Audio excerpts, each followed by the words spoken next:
Hello friends. मेरा नाम जयप्रकाश शर्मा है। आदित्य प्रदर्शन चैनल में आपका हार्दिक स्वागत है। दोस्तों, आज की वीडियो है अष्टम द्वादश थ्योरी के बारे में। अष्टम द्वादश थ्योरी के अनुसार हम अष्टम द्वादश थ्योरी को किस तरीके से रिप्रेजेंट करते हैं, इस वीडियो के जरिए हम देखेंगे। इससे पहले मैं आपको प्रीवियस वीडियो मैंने एक बनाई थी लव मैरिज के नाम से। तो उसमें लव मैरिज का योग किस ग्रह से बनता है और उसको बारीकी से किस तरीके से देखा जाता है। तो जैसे मैं उस वीडियो के बारे में बेसिक कंसेप्ट बताऊंगा, आपको तुरंत अष्टम द्वादश थ्योरी के अनुसार आपको यह बेसिक कंसेप्ट क्लियर हो जाएगा। तो इस वीडियो को स्टार्ट करते हैं। पहले नंबर भाव से पहले नंबर भाव से आप अपने शरीर के बारे में जान सकते हो। पहले नंबर भाव से आप अपने शरीर चरित्र के बारे में जान सकते हो। उसके बिल्कुल पांचवें भाव से आप अपने लव रोमांस के बारे में जान सकते हो। हालांकि पांचवें भाव से और भी बहुत कुछ जानकारियां मिलती हैं, लेकिन हम बात करते हैं लव मैरिज, जिससे कि आपका कंसेप्ट क्लियर कर पाऊँ। ठीक, यहाँ से आप बेसिक रूप से आप अपने लव मैरिज के बारे में देख सकते हो कि आपकी लव मैरिज सही है या गलत है, या होने वाली है तो सही रहेगी या गलत रहेगी। इसको भी अगर बारीकी से देखना है तो इसी के पांचवें भाव से, यहाँ से आप पांचवा भाव देखे, यहाँ से भी आपको पांचवा भाव देखोगे तो आपका 9 नंबर भाव आएगा। तो यहाँ से आपको कि आपका जो बेसिक कंसेप्ट है, वो जो लव मैरिज का योग बनता है, वो क्लियर हो जाता है कि आपकी लाइफ में लव मैरिज सक्सेस रहेगी या नहीं रहेगी। ये तो हो गया कि लव मैरिज के बारे में हम इस 5 नंबर भाव से हम जान सकते हैं।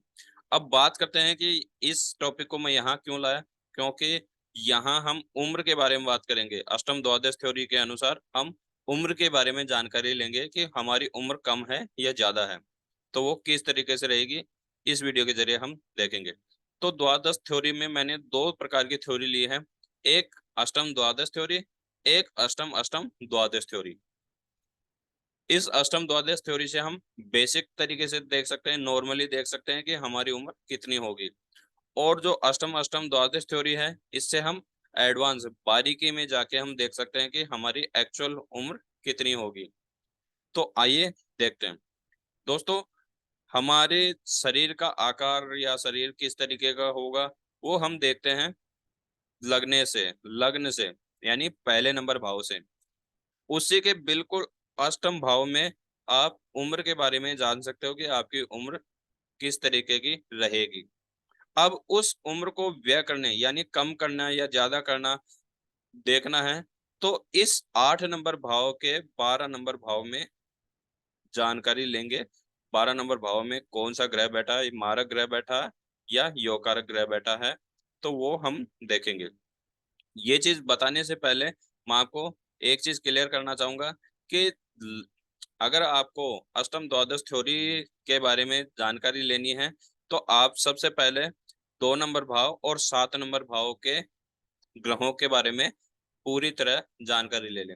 क्योंकि अगर लग्नेश का मित्र 2 नंबर भाव में बैठा है, तो ये समझो कि आपकी उम्र ठीक ठाक रहेगी, अच्छी रहेगी। और वैसे ही अगर लग्नेश और सप्तम भाव में जो ग्रह बैठा है, वो आपके बैठे हैं, दोनों मित्र हैं, तो भी आपकी उम्र ठीक रहेगी, यानी अच्छी रहेगी। लेकिन अगर ये 2 नंबर भाव और 7 नंबर भाव में अगर शत्रु राशि बैठती है, शत्रु राशि का स्वामी बैठता है, तो यहाँ आपकी उम्र कम होने के पूरे चांस रहते हैं। तो अभी हम बात कर रहे हैं कि 1 नंबर भाव से हम शरीर के बारे में जान सकते हैं और 8 नंबर भाव से हम उम्र के बारे में जान सकते हैं। अब 8 नंबर भाव में सिर्फ उम्र के बारे में जान सकते हैं। अब उस उम्र को कम या ज्यादा देखना है, तो क्या करेंगे, इसके द्वादश भाव में जाना पड़ेगा। अब 8 नंबर भाव का द्वादश भाव कौन सा होगा? 1, 2, 3, 4, 5, 6, 7, 8, 9, 10, 11, 12।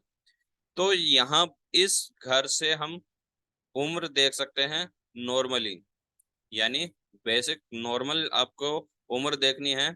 तो 8 नंबर भाव का जो द्वादश भाव है, 7 नंबर भाव, इस भाव से आप उम्र को देख सकते हैं। तो इसमें क्या करना पड़ेगा कि आपको लग्नेश और इस घर में जो बैठा ग्रह है, उसके बीच का कंपैरिजन करना पड़ेगा कि दोनों के बीच में अगर मित्रता है तो आपकी उम्र अच्छी है, नॉर्मली अच्छी है। अगर यहाँ शत्रु राशि बैठी है तो शत्रु राशि का स्वामी बैठा है, शत्रु ग्रह बैठा है, तो यहाँ आपकी उम्र कम के चांस बन जाते हैं। तो यहाँ क्या करेंगे, एक नंबर राशि है मेष राशि, मेष राशि का स्वामी कौन है, मंगल देव। यहाँ 7 नंबर राशि तुला राशि है, तुला राशि के स्वामी कौन है, शुक्र देव। दोनों के बीच में कोई मित्रता नहीं है, यानी इस कंडीशन में यहाँ उम्र कम के चांस बन रहे हैं। ये तो सिर्फ बेसिकली पता चल गया है कि हाँ यहाँ कम उम्र का, इस जन्म कुंडली में अगर इस तरीके से ग्रह बैठे हैं तो यहाँ योग कम के बन रहे हैं। बेसिकली एक क्लियर हो गया, जिसमें अष्टम द्वादश थ्योरी के अनुसार।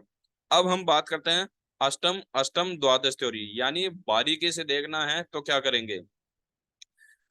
तो यहाँ से आप 1 नंबर भाव से आप अपने शरीर के बारे में जान सकते हो। उसके बाद 8 नंबर भाव से आप अपनी उम्र के बारे में जान सकते हो कि आपकी उम्र 8 नंबर भाव से देखी जाती है। लेकिन आपको बारीकी से देखना है तो क्या करेंगे कि इसके भी अष्टम भाव में आपको जाना पड़ेगा। तो इसके अष्टम भाव में जाओगे तो 1 2 3 4 5 6 7 और 8, यहाँ पे आपको देखना है कि यहाँ पे कौन सा ग्रह बैठा है।